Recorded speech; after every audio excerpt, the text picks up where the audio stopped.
Welcome to the first episode of the Friday Beatdown Breakdown. This is a flow roll in a private training session between myself and one of my students, and we're going at about 50% intensity. As always, the goal of any private lesson where we spar is to give the student good resistance, let them flow, experiment, and respond naturally in the moment. That way they level up their game and get a good quality training with minimal to no injuries. If you train, my hope is that you can find this insightful to improve your own game, technique, recognition, and timing. Hope you all enjoy.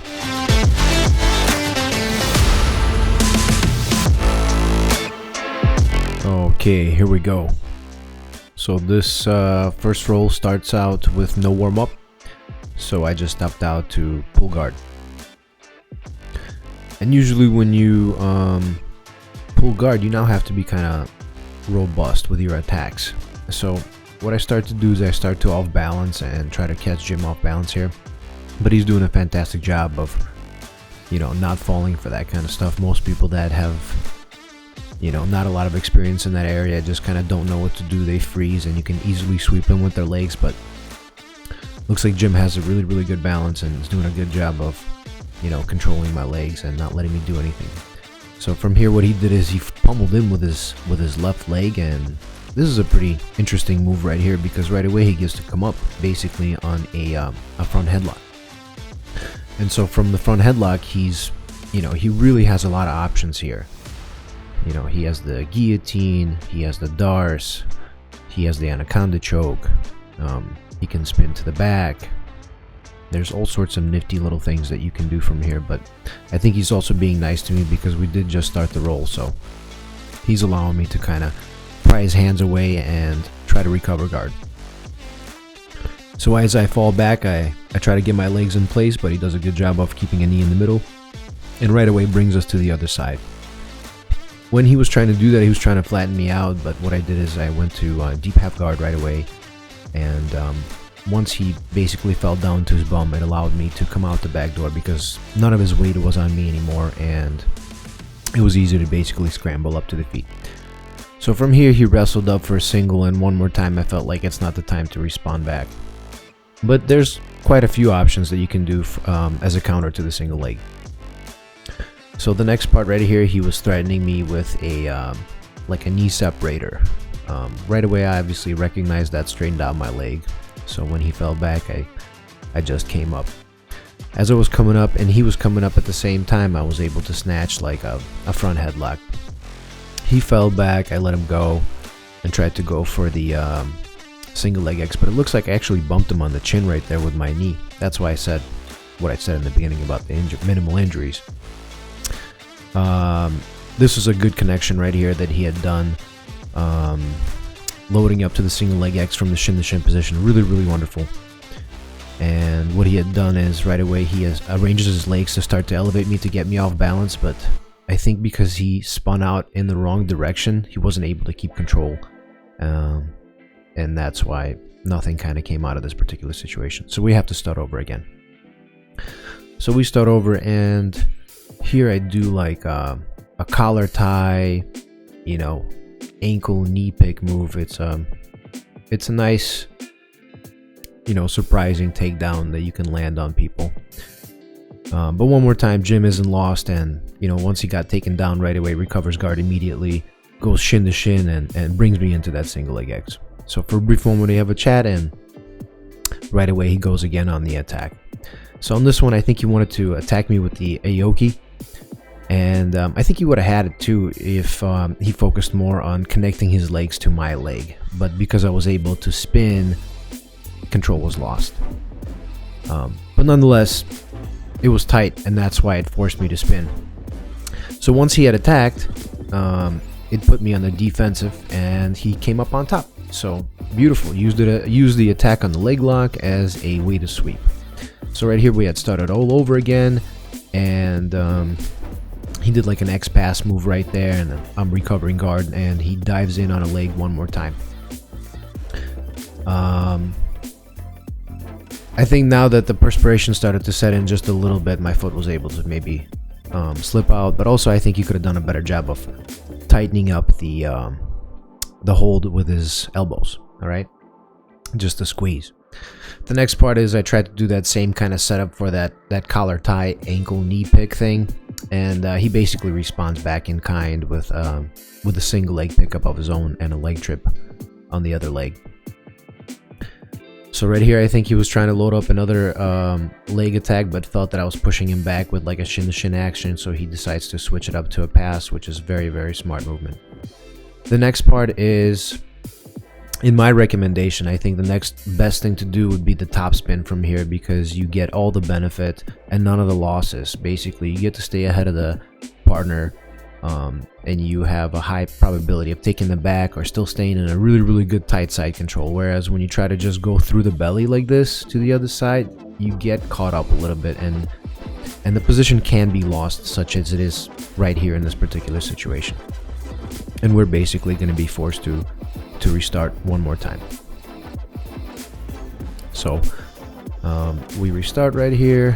I'm coming in. He does a good job of grabbing like a 2-on-1 and pulling me into his guard. This is great. I obviously recognize that. Try to hide my elbow. He's still doing a good job of holding me, and loads up like a De La Riva X, similar to what I was doing earlier. This is a really, really good position, and if you know how to be here, this is great, because you can invert under people to start taking their backs. You can spin for leg locks. There's a ton of different things that you can do here. So I just kind of wanted to come up from here, and as I do so, he done a good job of sticking me right into the inside of my thigh with his foot that prevents me from getting up, actually. And so he basically used it as a sweep of his own. He comes up because of that, so that was great. I tried to off-balance him. He's balancing really, really good, trying to stay ahead of me. I'm able to catch a leg over here, and what I do is I try to spin all the way through. And when I do that, it lands us into the 50-50 position. 50-50 position is that for a reason, because it's anybody's game at this point. But we both decide to scramble up in that particular moment, and I think he was just getting up a little bit kind of awkwardly, and so I was able to snatch up a front headlock of my own. I let it go, and we resume. We start all over. The double fist bump and slap is always my favorite.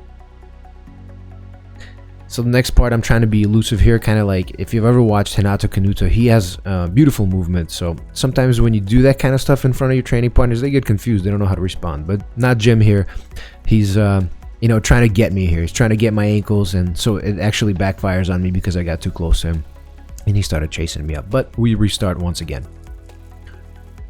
The next part right here is Jim does a phenomenal job of coming in for a underhook. It's like a throw by that he got me with, and he's going to start to take the back. I think this is a phenomenal way to take the back if somebody decides to wrestle with you, or not necessarily the back. You can basically just dump them to the floor and then start to take the back.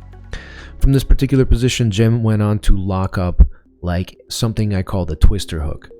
This is a super, super, super powerful position for controlling, attacking. There's numerous things you can do from here.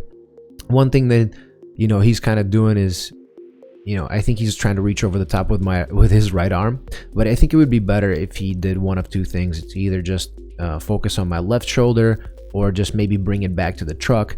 So like I said, he's in a really, really good spot here. Maybe he's just feeling me out, just trying to see how I'm gonna defend. And it looks like what I'm trying to do slowly is just trying to use my left foot to pry that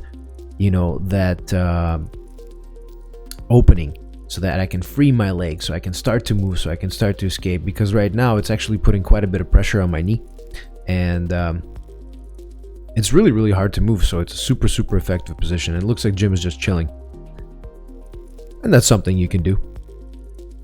You're in no rush. He's experimenting, learning what works, what doesn't work. This is really, really good.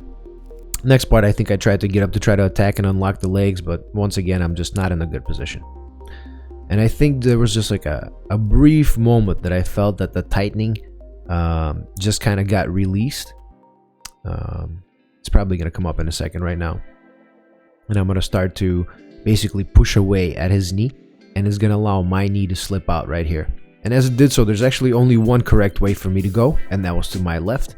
But unfortunately, what it does is it binds me, and so he's able to follow it up with another controlling and top position. That's beautiful. So the next part right here is we have to play the off balance game. You know, if I want to get anything done, I want to have to, you know, I need to off balance him. I need to get to a robust open guard. So I try to do some, you know, off balancing. I try to play with his base, and once again, you know, just to see where he's gonna go. And once again, he's doing a fantastic job with that. It looks like he was gonna dive in for a you know, a knee slide right here, but I'm starting to twist all the way hard to the other side, and so that actually prevented him from doing that. And so it looks like he wanted to lock up a leg lock, but I'm so extreme in that direction that it's hard to hold on to it. I think in this particular next scenario, I went to try to go to get a full inversion, but it kind of backfired on me a little bit. He came in a little bit too heavy, but I think he slid in the wrong direction just a little bit, and so I'm able to kind of reverse the position, and that's fine. And then the guard recovery happens, and, you know, once again we start over.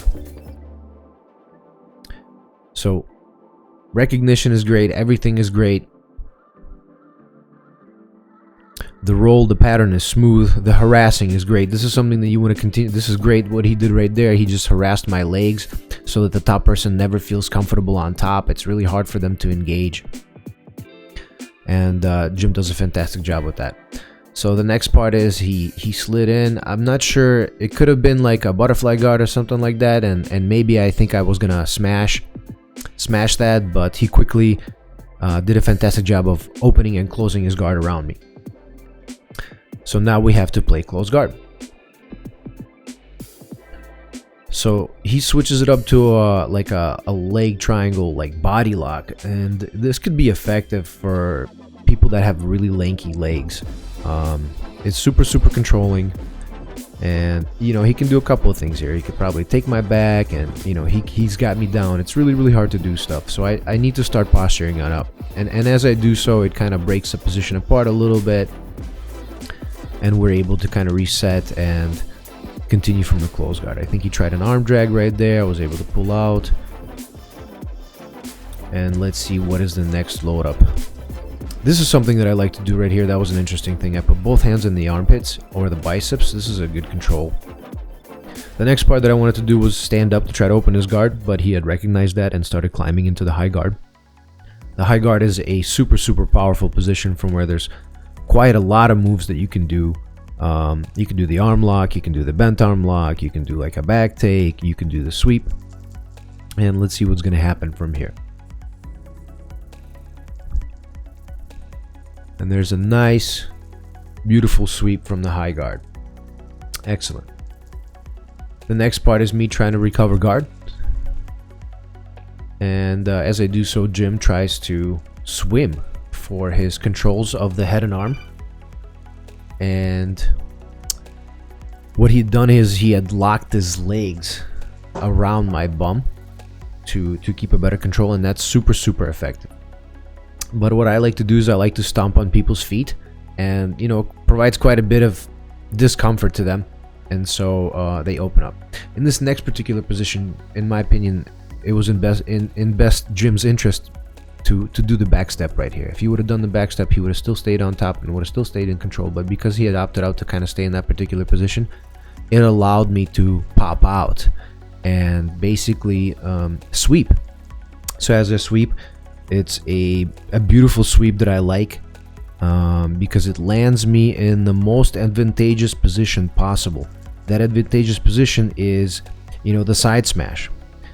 The side smash is a super powerful position from where there's just a whole bunch of things that you can do. You can pass to mount, directly to mount, that's huge. You can pass to the left, you can pass to the right, you can start loading up like an arm triangle, you can load up like a no-gi Ezekiel.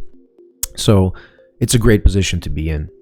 But I let it go, and, you know, Jim's able to recover like into like a reverse De La Riva guard, so to speak, half guard.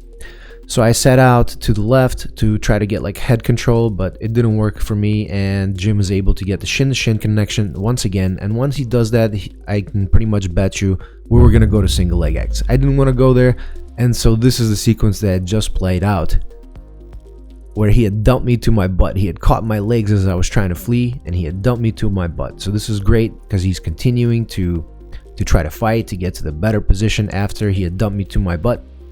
I'm trying to recover guard as best that I can, but it's not working. He does a beautiful backstep right here with control, and back to mount we go. From here, what he does is he threatens a nice little Ezekiel. I tucked my chin and kind of shrugged that right off. So I think that was a fantastic thing that he had done right there. The next part, it looks like he's going to swim right under my arm and start getting that head and arm. So bunch of things he can do from here. The head and arm itself, he could do the arm bar. He could have, you know, from the head and arm, depends if the person defends, you can do like an Ezekiel. But he goes for the arm bar right here, and this is great. Good control. I would say continue to sit on the person until you arrange everything the way you want to. You don't want to fall back too early. One thing that you can also try to do is something called like the 180 arm bar. The 180 arm bar is spinning to the other side and getting the other arm. Now, it would have been off camera, but the results would have probably been a little bit different than this. But Jim's doing a great job by salvaging the position. And we're coming into, it looks like one more time, like a high guard. And from this particular position, it looks like I just shrugged it forward, and he had lost the control.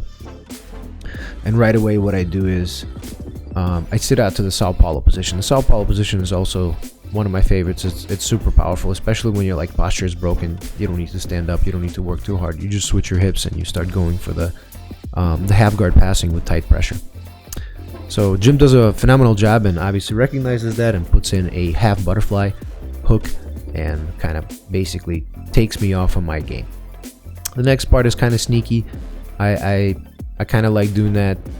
You can pin people's arms, and what it does is it really isolates that part of their body, and especially if they don't want to move too much, they don't want to be too explosive, it really pins them to the floor. It's really hard to move, and sometimes with very subtle little movements you can easily pass the guard, such as in this case right here. He did a little bridge, and it gave me basically a green light to go ahead and take it to mount.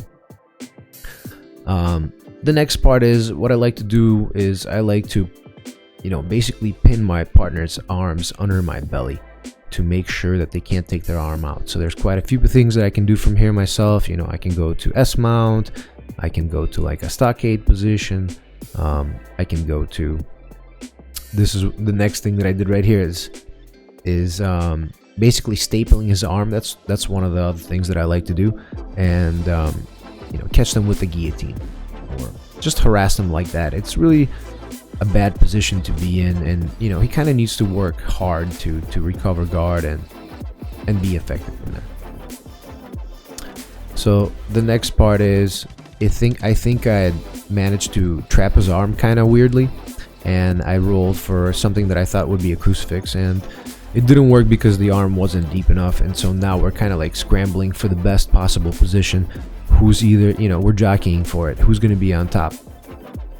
So I came up quickly, he tried to off-balance me, did a really good job, almost loaded me into the single leg X on my left side. And what I had done was like a basically rotation around his body. I think if Jim would have stayed connected, there's most certainly a way to continue to connect to the person. Here he did the shin to shin again, and I didn't want any part of that, so I tried to backstep out of it, and he was able to catch me with his, you know, left leg, which dumped me down, and now we're in this particular position. The next part is something I'm trying right here. It's called the shotgun armbar. It's a really nice option sometimes when people overextend their arms, but I don't think his arm is deep enough at this particular moment. And so the next part for me to do is to try to basically come up. So what I do is I start to come up, and he pummeled his, or he allowed me to pull out his leg, and I start to attack something like an Aoki, and I think basically at this particular time the time runs out, and I'll have to see you in the next episode.